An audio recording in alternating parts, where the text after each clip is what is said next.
You're listening to Criticaleye's Inspiring Leaders podcast. Criticaleye is a global membership community with over 2 decades of experience supporting senior executives in their roles. We work with board-level executives, giving them opportunities to build their knowledge, skills, and access independent reference points outside of their immediate networks. Whether you're stepping up into a more senior role or aspiring to do so, looking to hone high-level stakeholder relationships, drive operational performance, build your own personal resilience as a leader, or have longer-term career goals such as moving into a plural career, Criticaleye's approach supports a range of leadership challenges and ambitions.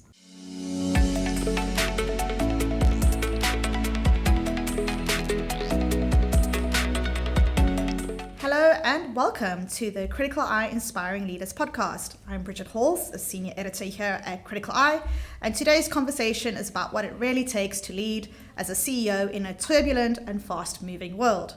We'll be exploring the personal journey to the top, the lessons learned along the way, and crucially, how the best leaders never stop developing themselves or the teams around them.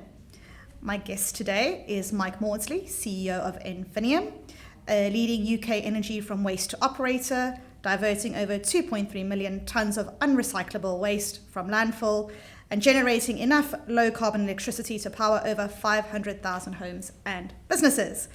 Mike has over 30 years of experience across the energy sector, spanning everything from biomass and hydro to wind, solar energy from waste, with experiences across the UK, Middle East, US and Canada.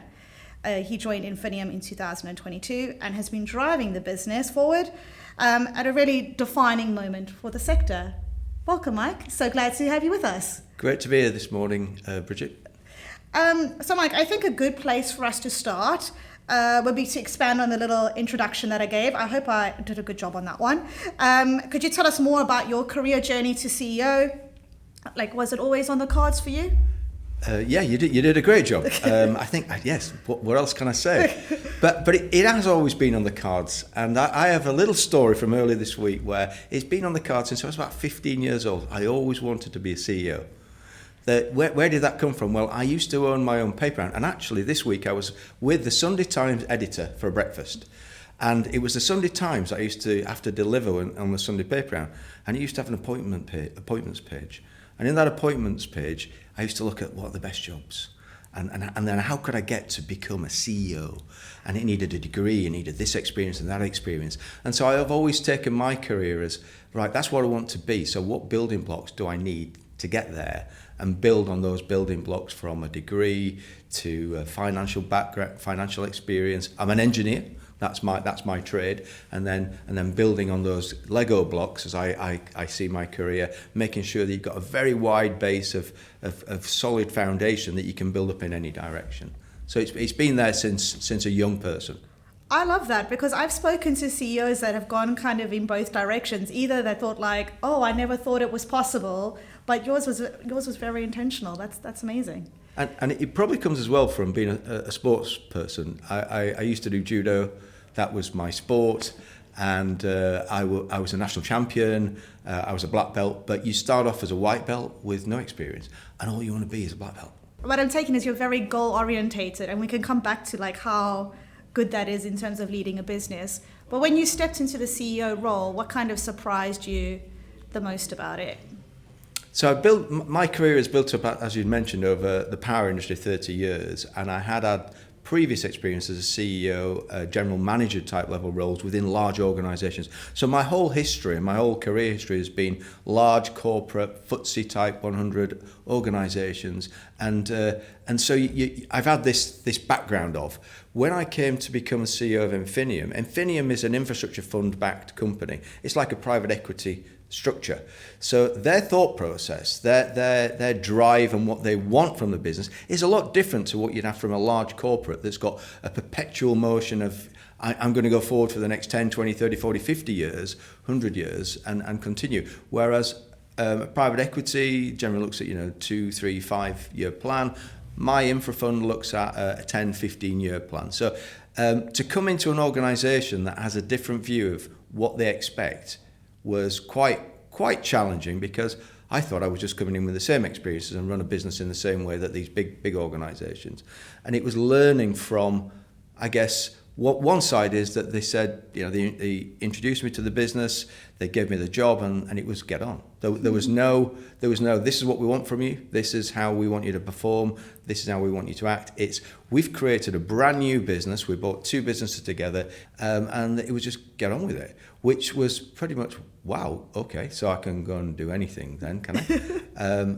And then the other side of it, the challenge, twisting it round, is, well, that felt great until you get to a board meeting and you think, right, I'm going to the board meeting, I'm presenting, and they're going, well, we're not happy with that. Why are you saying that? And I'm thinking, oh, maybe I do need to understand what they need.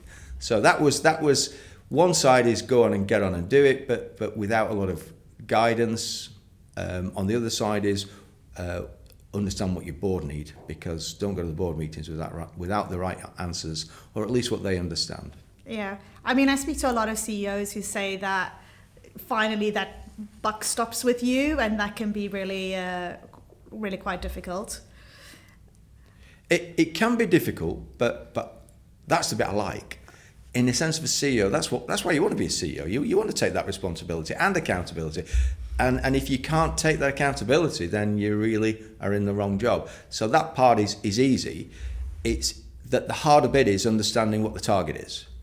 If you're not clear on the target, you think you're on the right target, and then you're not, and you get a knockback. And those knockbacks are sometimes quite tough, because there is sometimes nowhere to go. You don't have you have your best friend at home or whatever. They're going, well, I can't help you. So you definitely need to think internally, how do you manage these situations? And I'm going to go into a few of those points as we go forward. We talk a lot about how important the first 100 days is as a CEO, in terms of being really critical of making changes and establishing your forward strategy. Was that something that you felt when you stepped in, and how do you kind of balance the time to understand the business and make really decisive strategies going forward? Yeah, tricky. Depends how energized you are and how quickly you want to move forward. I was taught by a good mentor, coach from a few years before. They said, Mike, don't rush and do everything. You can't do everything in the first 100 days. You might see everything, but you can't do everything. So mark the rocks. Find the rock, and if you mark that's not important for now, put that back down. It's a placeholder for the future. So understand what your business is for sure, and that's what I did. I then presented to the board, or the shareholder and my chairman actually, what I saw and how I felt I could drive the business forward. And generally it was a nod of, well, it's great to hear. You've got to remember as well, when you're in a private equity or an infra fund bought business, and mine was brand new, two businesses brought together, all they've done is due diligence. They've done a DD and they've had a little turn of papers. They haven't really been inside the business. They don't know how the cogs turn. And so I was their first conduit into, how is this business really going? Because the CEO that was there before me, her role was to bring it together and sell it. So that might not be quite what they think they've bought. They bought something that's very shiny, and then you go inside and you find things maybe not as shiny as expected. So you've then got to be very careful as a CEO. You don't want to upset your shareholder too much by telling them all the issues that there are. And that's my job. It's my job to manage a lot of these issues. So it's what issues are important to them is important. But if you want support from them going forward, let's say the finance systems are not working well enough, then it's better to put a marker down right at the beginning and say, within the next 12 months we need to change the finance systems. Because if you go back in 12 months' time and say, I want £1 million for a new finance system, they're going to go, why didn't you tell me that a year ago? So putting markers down were important, but saying not today, it's not important, these are the important ones. That's how I took my 100 days and really did a lot of listening and I've always been advised, don't take too much action in that first 100 days. But that's tricky for me because I just want to get cracking. When you look back, is there anything that you would do differently in your first 100 days? The most important thing that I would advise any CEO to do is understand what their shareholder needs. I didn't ask enough questions of what do you need? What is it that you see? And how do you see this business going? Just so that you've got a view of their view and their horizon, their North Star. They've bought this business and they've got a model. And I didn't really understand their model. And their model is a long-term investment. They've bought, spent a lot of money, they've borrowed a lot of money, invested a lot of equity, billions in this business, and they've got a model that has a growth plan and that will have a value in the future. But I didn't get any of that at the beginning, so I would going back, that's the bit I'd say, what does this model look like? What do we really want from this? At least I can understand that then of how I path the whole process forward after the 100 days.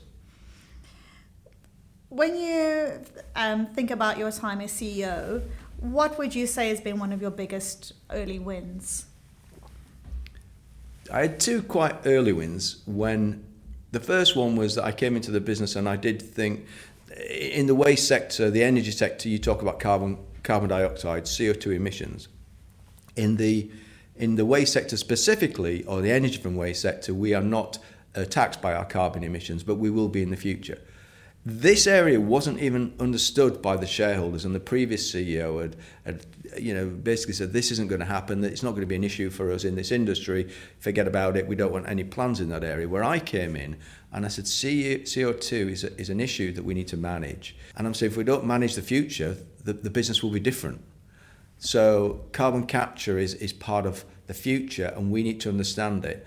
So I spent in the first 6 months obviously getting into the job, and I think it was month 9, I presented to the board our transition to net zero plan, how we can get to a zero carbon business. And it will take 10, 15 years depending on what financial support you can get, what structures are out there, but we can build carbon capture. So I had to do a massive education process with the board on really educating them to understand that we will have to invest and that this will give us superpowers into the future as far as net zero and not emitting CO2, and actually creating something called carbon removals, which is a bit of magic that we could do.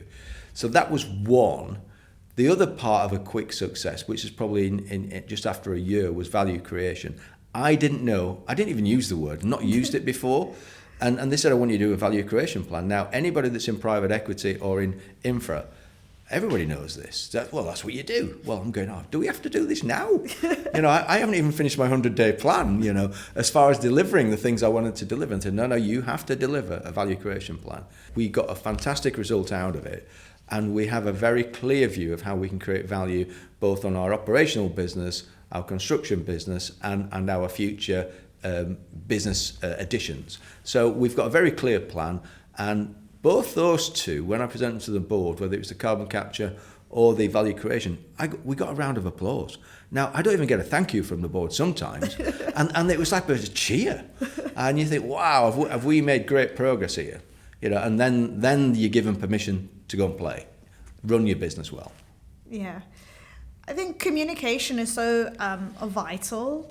So what I want to ask is, how do leaders keep their teams focused on the direction of travel when there's so much going on outside of the business? I know I opened up in my intro, the pace of change is relentless. And I'm thinking, especially in the sector that you're in, there's a lot of outside noise about it. How do you communicate that and keep it balanced? I can smile thinking about how it was going as I arrived in the business, which was, I wanted to, we have 4 operational assets, we have £1 billion of construction, 2 assets, and that's very exciting. It's where the future is, and construction, and everyone wants to be part of that.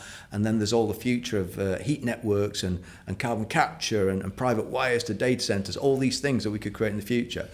And everybody, the minute that I talked about everybody wanted to be in that corner. It's like playing the football match or watching the football match on a Sunday morning, all the 7-year-olds, and the ball goes down that corner. All 7-year-olds run to that corner because that's where the ball is. And we're going, no, you've got a position on the pitch. You've got to stay in goal because your job is to, when it comes your way, you've got to be there. So what I created right at the beginning, and I borrowed it from where I'd come from before, and it's probably a McKinsey model, but it was the 3 horizons. Horizon 1 is where we are today. What is our asset? What is our business today? And it's about our operational assets and getting them to perform well, safely, reliably, and effectively. That's what we have to do. And if we don't do that on Horizon 1, we don't really get a chance to play in the future of investing more money. So guys, you're in defence. You've got to be playing in a really solid part of the pitch there. And then you've got the construction team, and they're building assets, 2 assets, £500 million each. And guys, that's your pitch. So your midfielders, and you're building the future for the back defence. And then the forwards, they're basically looking at like I said, carbon capture and everything, and so it's segregating it out, making sure that we've got structured processes, meetings, decision making, that not everybody's rushing into one corner, but then communicating it out to everybody of this is the path, this is the strategy, this is the direction, this is our aim, and this is why you're all important in that organisation doing your part of the job. Yeah. The other thing I'm curious about, because you spoke a bit about the difficulties of going to the board in those early days. What is your approach to feedback as a CEO? It can be very lonely job. Do you ever kind of get independent feedback or use data or kind of get other critiques to help you? Number one, as a CEO, you've got to have a good relationship with your chairman. That's key. So you've got to get feedback from your chairman. You've got to be working with the individual. They've got to understand you as a person, and you've got to understand them as a person. And I have a very good relationship. I'm on my second chairman. There has been a second chairman nomination into the company, and I'm now reporting to that chairman. And both I've had great relationships with. The point there is that generally a chairman is somebody that's been through similar. They know what the world's like. They know how to guide and advise. And my first chairman said, I've got two jobs to do. One job is to be your coach, guide you through, give you direction, but understand what the shareholder needs so we can do that. On the other side is that I am the chairman of the organisation. And yeah, I got that. But what I didn't get was when he's in the board meetings, he's not my coach. He's not necessarily my friend, he's the chairman. So he can be completely different to what he's just said, where we've had a lovely meal the evening before together. So understanding how the chairman can help is extremely important. But then you might want an independent. You might want somebody else as a coach or a mentor. And you've got to understand the difference between a mentor and a coach. But I used to have a coach, and I've had a coach for a long time, back to if I personally want to get better as a person, if I want to get better as a leader, if I want to manage my team, and if I want to think through things of how I want to restructure an organisation. I've got the ideas, but the coach might just give me some more views about how I approach those things. So I've used a coach, but I've also used a mentor, and I am actually using a mentor right now from Criticaleye, Keith Eldman, and he's fantastic. We have a super relationship where he understands me, I understand him, he understands what a CEO role is, and he understands what I need to drive for the shareholder. But he's not my chairman. So he's going, Mike, your priorities are 1, 2, 3. We discuss everything. And by the time we get back together in 6 weeks or 8 weeks' time, I'll challenge you. I'll be tough on you. If you're not delivering these, you are not delivering as a CEO. And it's great because I almost feel like I'm going to deliver for Keith. But no, I'm delivering for me and the business. And I keep saying to Keith, this is great because there was one issue where I had the challenges with the construction, and I've really got to get that sorted. £500 million. The construction company's based in Madrid. He said, well, it's obvious. The answer is you've got to fly to Madrid. You've got to get there. You've got to talk to them. You've got to win the hearts and minds of this group, and you've got to get them to drive your construction activity above anybody else's in the whole world. And that's obvious. Of course it is, Keith.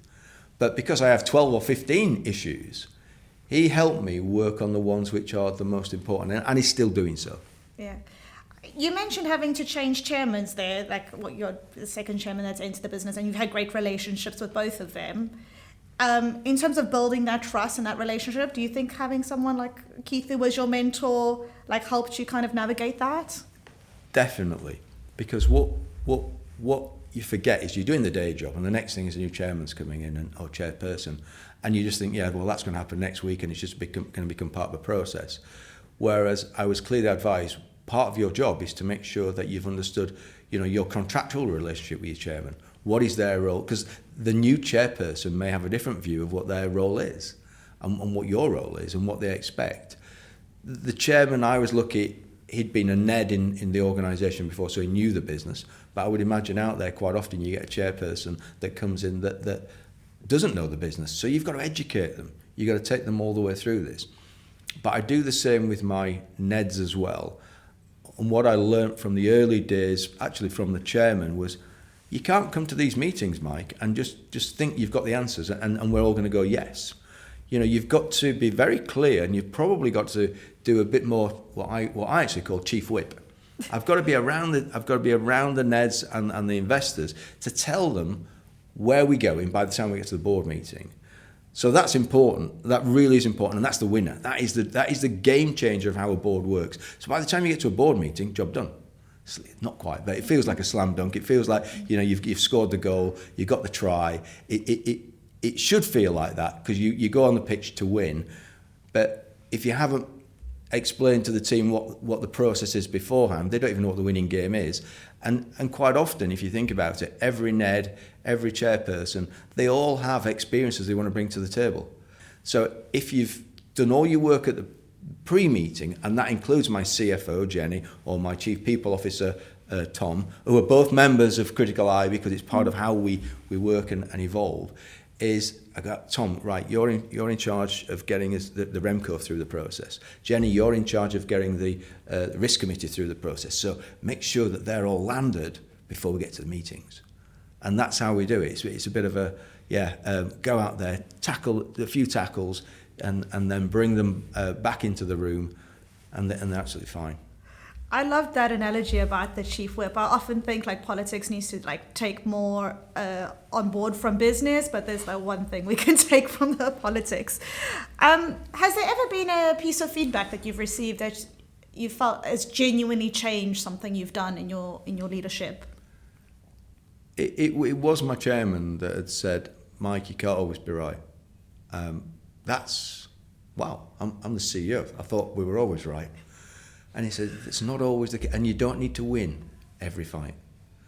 Now, when you're out there in your world, you know that that's the case because you might be negotiating a deal or whatever. So you know that it has to be a win-win, a compromise. But when I go to a board, I just thought, I said what I needed to say. The business is going in this direction.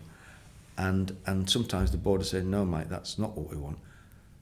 And it really used to hit me. It used to hit me really hard, thinking, and they could see it on my face. They could see how this isn't working for Mike, is it? So the chairman goes, don't worry about it. This is how we as businesses, organisations drive forward the best solution. Yeah. We started the conversation and where I think I got right that you're quite goal orientated and you've always spent a lot of time on your own kind of development. And you did mention Jenny and Tom being part of Criticaleye. So do you take that same approach to your leadership team? What are your thoughts there? Yeah, it's important for me that my energy goes across my team, and I want them to share my energy across the whole business. And for me to do that, particularly Tom came from a utility background, Jenny came from a utility background, I came from a large FTSE. We'd not run private equity, and we hadn't run infra. So joining Criticaleye, and we did use another individual in Criticaleye that really helped us understand what is private equity, what does a shareholder think. And in that helping, I thought, well, there's no way of just me understanding it. The whole of my ex-com needs to understand what is this infra world, what does the shareholder need, how do we get there? So helping them understand it through processes like Criticaleye is the way that I can help them grow. I'm only going to be as good as my team, and if I can, and I want to be the best of what I can. I've just said that, but I want my team to be the best, and I only want those all to be the best because I want my company to be the best. Doesn't mean say you want to be the biggest, but I definitely want enfinium to be the best in the sector. Thanks, Mike. I've got one final question to wrap us up. What advice would you give to any first-time CEOs about how they can make sure that they're like looking up and out from their organization and not kind of getting consumed in the day-to-day? Yeah, back to the same points, but if I can summarize them, is have a really good relationship with your chairperson. That's key. So start from that point. What do they want? What do they expect from you? What do you expect from them? What does the shareholder need? And what do they need from you? And what do you expect from them? And make sure you, as an individual, as a chair, as a CEO, working with the chair and the the infront partner, from my point of view, is you've also got to get out into the other world, which is what is the world, and the world is other private equity or infrastructure funds, CEOs, and how they're coping with things. And that was something that I found with Criticaleye. Was my first days, I just thought I was the only one in this really tricky world of, wow, why don't they understand me, and why don't the board understand me? And then my first meeting, I came here as the CEO retreat, and they said, quite a few people said, well, Mike, just pull your stuff together. That's how it is. A lady called Deborah, I remember saying it, and Deborah's going, Mike, just pull yourself together. It's straightforward. And you go, maybe it is then. Yeah, I shouldn't be, down about this. That's the world we live in. So be upbeat, think of those type of three things, but continue developing yourself and your executive team. Mike, thank you so much. 30 years in the energy sector, and you're still clearly as energized as ever about what comes next. It's been a really honest and practical conversation about what leadership actually looks like and feels like from the inside. So thank you. For our listeners, I hope this has given you plenty of reflection, whether you're stepping into your first CEO role, looking to sharpen your own leadership approach, or simply thinking about how to build a team that performs at the highest level. If you've enjoyed this episode, please do subscribe on Spotify or wherever you get your podcasts. And you can find more content, insights, and leadership perspectives from us on LinkedIn. That's all for this episode of the Criticaleye Inspiring Leaders podcast. If you'd like to find out more about how we work with senior leaders, visit us at criticaleye.com. I'm Bridgette. Until next time.